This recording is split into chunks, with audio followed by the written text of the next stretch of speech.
નમસ્કાર ખેડૂત મિત્રો, મારું નામ મલિક છે અને હું આપ સૌનું ક્રિસ્ટલ પરિવાર તરફથી હાર્દિક સ્વાગત કરું છું।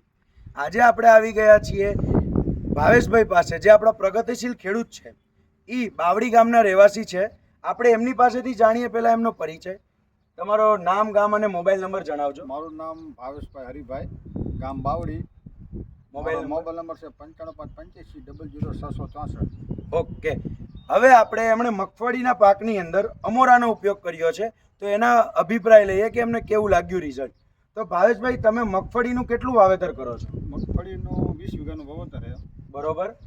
અને તમે કેટલા ટાઈમથી અમોરાનો ઉપયોગ કરો છો? અમારા 3-4 વર્ષથી વાપરું છું મગફળીમાં। અને આ તમે શું કામ વાપરો છો અને કયા ટાઈમે વાપરો છો? અમારે મગફળીમાં અત્યારે પેલા તલનું વાવેતર હોય ને, એટલે મગફળી કરવાની હોય, એમાં પછી તલ બહુ ઉગી જાય, અમારે 4-5 દિવસે ઉગી જાય। ખાસ તો તલ માટે અમારાનો ઉપયોગ તલ માટે ખાસ કરી, અને તલને બાળવા માટે। હા, ડન।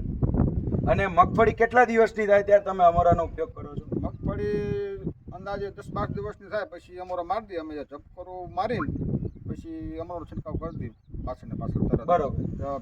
જમીન ભીની હોય ને, ભેજ હોવો જોઈએ। ભેજ હોવો જોઈએ। અને કેટલા પ્રમાણે તમે અમોરા વાપરો છો? અમોરા 60 ml પંપમાં, એકરે 600 ml।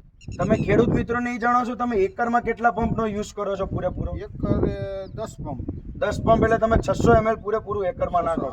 હવે એ જણાવો ખેડૂત મિત્રોને, તમને રિઝલ્ટ કેવું લાગે છે આનાથી? ફાયદો શું થાય? તલ માટે બેસ્ટ। તમારે તમે ઝપકોરી મારીને તમારે અમોરા મારી દેવાની, ભેજ હોય ને, રિઝલ્ટ બહુ બેસ્ટ મળે છે। બીજા ખેડૂત મિત્રોને શું કહેવા માંગશો? અમોરા છંટે વાંધો ને, તલમાં સારું રિઝલ્ટ મળે છે બહુ। બીજા ખડમાં તમને કેવું લાગે છે? બીજું ખડે બારે જે નાનું હોય એ બીજું પણ એમાં સારું રિઝલ્ટ મળે છે। બરોબર। તો અમોરા જે છે એ 2 થી 3 પત્તાની અવસ્થાનું ખડ હોય ત્યારે વાપરવા માટેની હર્બિસાઇડ છે। તેજ તર્રારવાર હાર્ય ખરપતવાર।